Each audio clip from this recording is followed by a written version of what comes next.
सियावर रामचंद्र की जय, पवन सुत हनुमान की जय, उमापति महादेव की जय। अथ पंचदशसर्गः। युद्धकांड के 15वें सर्ग में इंद्रजित द्वारा विभीषण का उपहास तथा विभीषण का उसे फटकार कर सभा में अपनी उचित सम्मति देने का वर्णन है।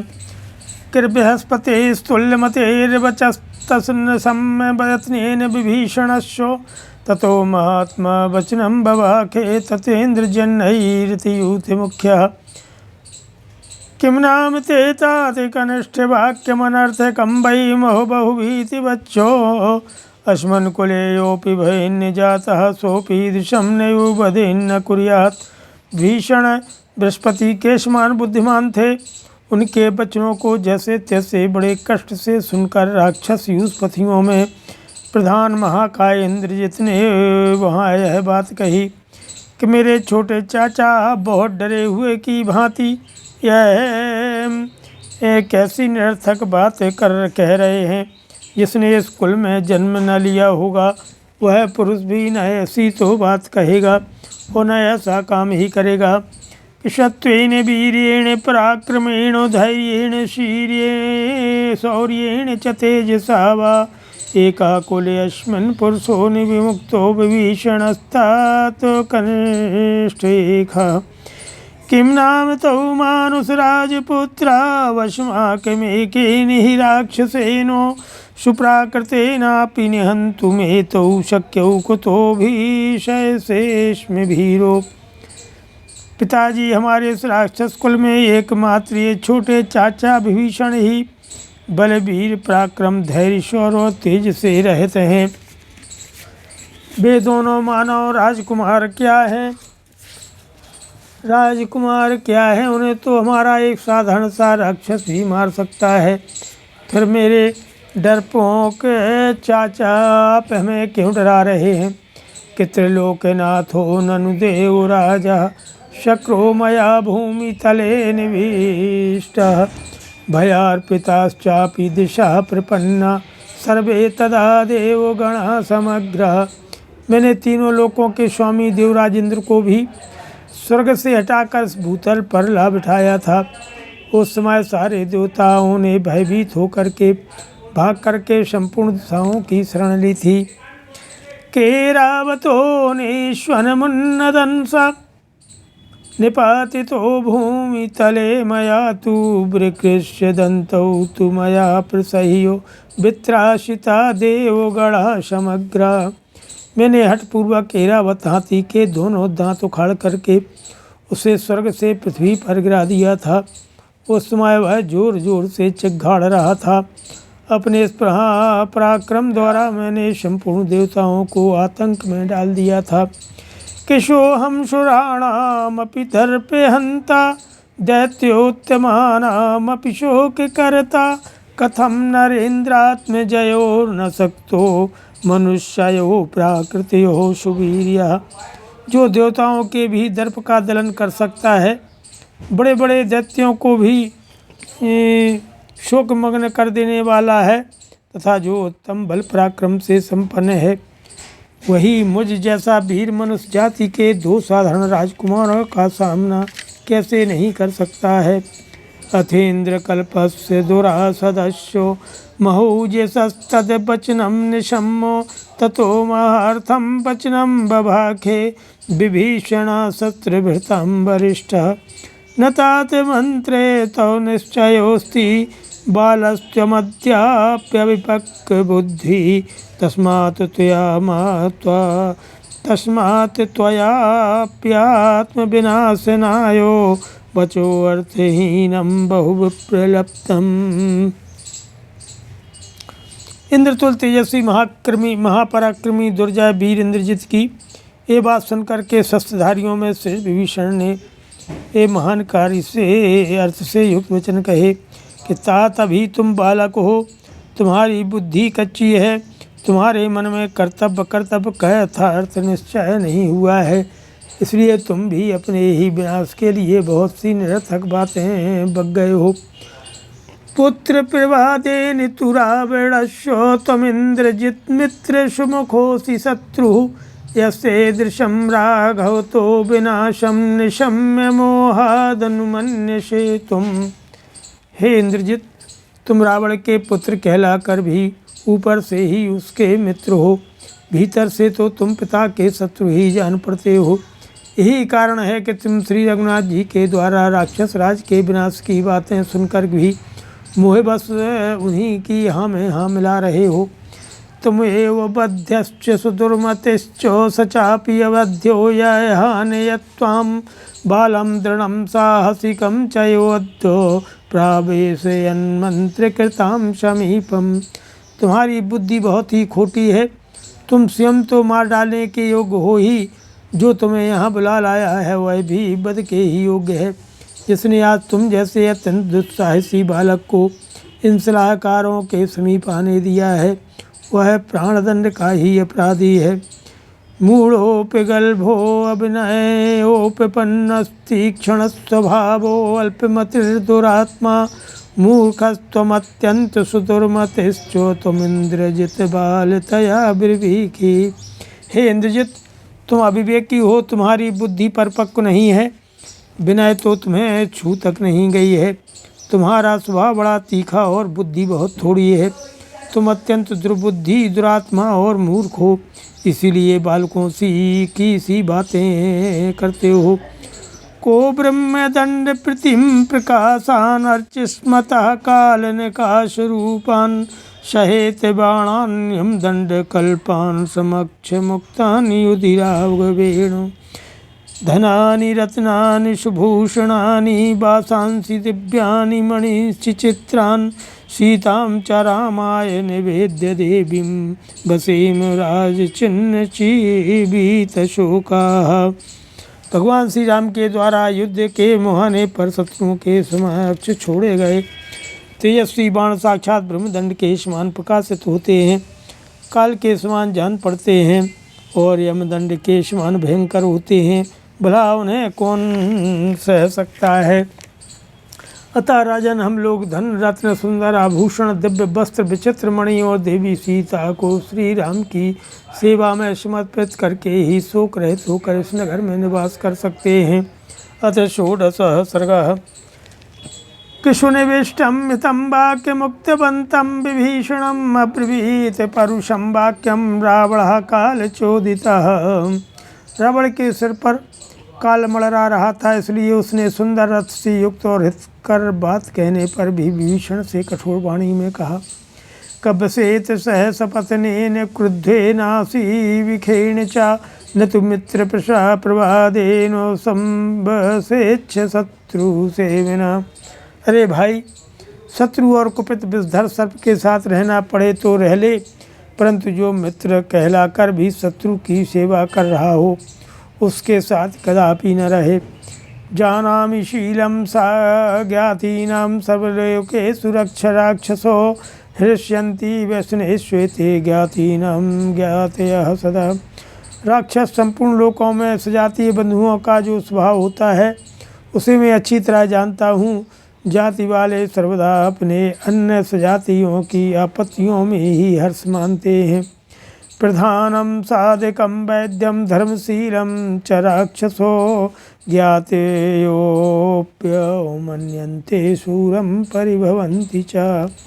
निशाचर जो ज्येष्ठ होने के कारण राज्य पाकर सब में प्रधान हो गया हो, राजकार्य को एक अच्छी तरह चला रहा हो और विद्वान धर्मसिद्ध तथा सूरवीर हो, उसे भी कुटुंबीजन अपमानित करते हैं और अवसर पाकर उसे नीचे दिखाने की चेष्टा करते हैं। नित्यमन्योन संघृष्टा व्यसनेष्वाततायिनः पृच्छन्न हृदया घोरा ज्ञाते अस्तु भयावह। श्रूयन्ते हस्तभिर्गीता श्लोका पद्मवने पुरा पाशहस्तान् नरान् दृष्ट्वा शृणुस्व गदतो मम। जाति वाले सदा एक दूसरे पर संकट आने पर हर्ष का अनुभव करते हैं।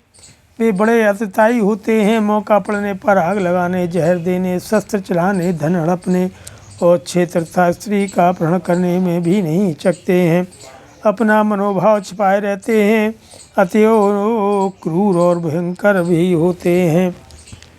पूर्व काल की बात है, पद्मवन में हाथियों ने अपने हृदय के उद्गार प्रकट किए थे, जो अब भी श्लोकों के रूप में गाए और सुने जाते हैं। एक बार कुछ लोगों को हाथ में फंदा लिए आते देख हाथियों ने जो बातें कही थीं उन्हें बता रहा हूँ, सो मुझसे सुनो। कि नाम नरे नान्यानि शस्त्राणि ननः पासा भयावह घोरा स्वार्थ प्रयुक्तास्तु ज्ञाते ओनो भयावह। हमें अग्नि दूसरे शस्त्र का पास भय नहीं दे सकते। हमारे लिए तो अपने स्वार्थी जाति भाई ही भयानक और खतरे की वस्तु हैं। उपाय में ते बक्षन्ति ग्रहणे नात्र संशयः कृतनाद भयाद ज्ञाति भयम को कष्टम विहितम चनः। यही हमारे पकड़े जाने का उपाय बता देंगे, इसमें संदेह नहीं है। अतः संपूर्ण भयों की अपेक्षा हमें अपने जात भाइयों से प्राप्त होने वाला भय ही अधिक कष्टदायक जान पड़ता है। कि विद्यते गोसु संपन्नम विद्यते ज्ञातितो भयम विद्यते स्त्री सुचापल्यम विद्यते ब्राह्मणे तपः।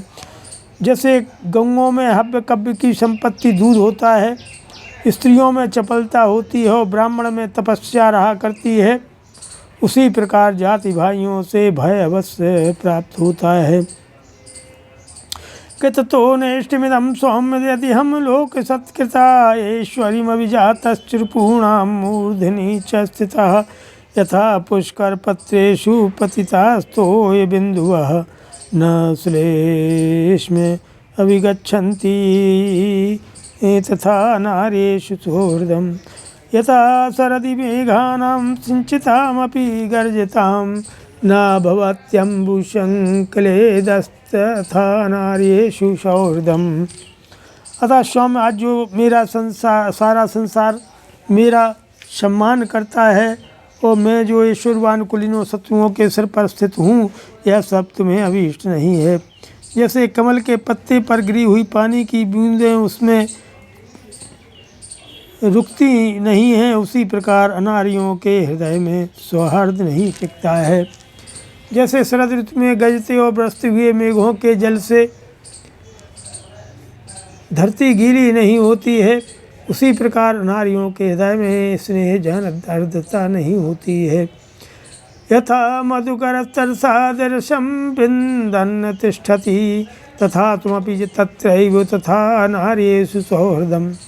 जैसे भौरा बड़ी चाय से फूलों का रस पीता हुआ भी वहाँ ठहरता नहीं है, उसी प्रकार नारियों में सुहृदजनोचित स्नेह नहीं टिक पाता है। तुम भी ऐसे ही अनारी हो। यथा मधुकरस्तरसात् काशपुष्पं पिबन्नपि रसमत्र न बिन्देतो तथा नार्येषु सौहृदम्। जैसे भ्रमर रस की इच्छा से काश के फूल का पान करे तो उसमें रस नहीं पा सकता, उसी प्रकार नारियों में जो स्नेह होता है वह किसी के लिए लाभदायक नहीं होता। यथा पूर्वं गजः स्नात्वा गृह्यस्तेन वैरजः दूषयत्यात्मनो देहं तथा नार्येषु सौहृदम्। जैसे हाथी पहले स्नान करके फिर सूंड से धूल उछाल कर अपने शरीर को गंदा कर लेता है, उसी प्रकार दुर्जनों की मैत्री दूषित होती है। एवन्नस्त्वेवं विधं ब्रूयाद् वाक्यमेतन्निशाचरो अस्मिन् मुहूर्ते न भवेत् त्वां तुधिक कुलपांसनो। कुल कलंक निशाचर, तुझे धिक्कार है। यदि तेरे सिवा दूसरा कोई ऐसी बातें कहता तो उसे इसी मुहूर्त में अपने प्राणों से हाथ धोना पड़ता। इत्युक्तः परुषं वाक्यं न्यायवादी विभीषण उत्पपात गदा पाणिश्चतुर्भिः स राक्षसैः। विभीषण न्यायकूल बातें कह रहे थे तो भी रावण ने जब उनसे ऐसे कठोर वचन कहे, तब वे हाथ में गदा लेकर अन्य 4 राक्षसों के साथ उसी समय उछल कर आकाश में चले गए। क्या प्रवीचितता वाक्यम जात क्रोधो विभीषणः अंतरिक्षगतः श्रीमान भ्राता वै राक्षसाधिपं शतुं भ्रांतोऽस्मि राजन् ब्रूहि मां यदेदिच्छसि ज्येष्ठो मान्यः पितृसमो न च धर्मपथे स्थितः इदं हि परुषं वाक्यं न क्षमान्यप्रजस्यते। उस समय अंतरिक्ष में खड़े हुए तेजस्वी भ्राता विभीषण ने क्रोधित होकर के राक्षस रावण से कहा, कि हे राजन, तुम्हारी बुद्धि में भ्रम में पड़ी हुई है, तुम धर्म के मार्ग पर नहीं हो। यूँ तो मेरे बड़े भाई होने के कारण तुम पिता के समान आदरणीय हो, इसलिए मुझे जो जो चाहो कह लो, परंतु अग्रज होने पर भी तुम्हारे इस कठोर वचन को कदापि नहीं सह सकता। कि सुनीतम हितकामेन वाक्य मुक्तम दशाननो न गृह्णन्त्य कृतात्मानः कालस्य वशमागतः।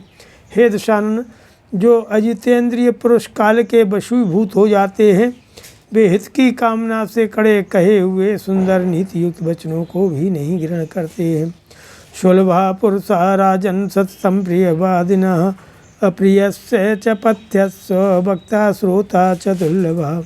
हे राजन, सदा प्रिय लगने वाली मीठी मीठी बातें कहने वाले लोग तो सुगमता से मिल जा सकते हैं, परंतु जो सुनने में अप्रिय किंतु परिणाम में हितकर हो, ऐसी बात कहने और सुनने वाले दुर्लभ होते हैं। बद्धम कालस्य पाशेन सर्वभूतापहारिणा न नश्यन्तुपेक्षे त्वं प्रदीप्तं शरणं यथा। तुम समस्त प्राणियों का संहार करने वाले काल के पाश में बंध चुके हो, जिसमें आग लग गई हो उस घर की भांति नष्ट हो रहे हो। ऐसी दशा में मैं तुम्हारी उपेक्षा नहीं कर सकता था, इसीलिए तुम्हें हित की बात सुझा दी थी। कि दीप्त वा पावक शंका सही सितई कांचन भूषणई न त्वामिच्छामि हम दृष्टुम रामेण निहितम शरई। श्री राम के स्वर्ण भूषित बाण प्रज्वलित अग्नि के समान तेजस्वी और तीखे हैं। मैं श्री राम के द्वारा उन बाणों से तुम्हारी मृत्यु नहीं देखना चाहता था, इसीलिए तुम्हें समझाने की चेष्टा की थी। शूराश्च बलवन्तश्च कृतास्त्राश्च नरारणे कालाभिपन्नः सीदन्ति यथा बालुकसेतवः। काल के वशीभूत होने पर बड़े बड़े सूरवीर, बलवान और अस्त्रवेत्ता भी बालू की भांति या बांध के समान नष्ट हो जाते हैं।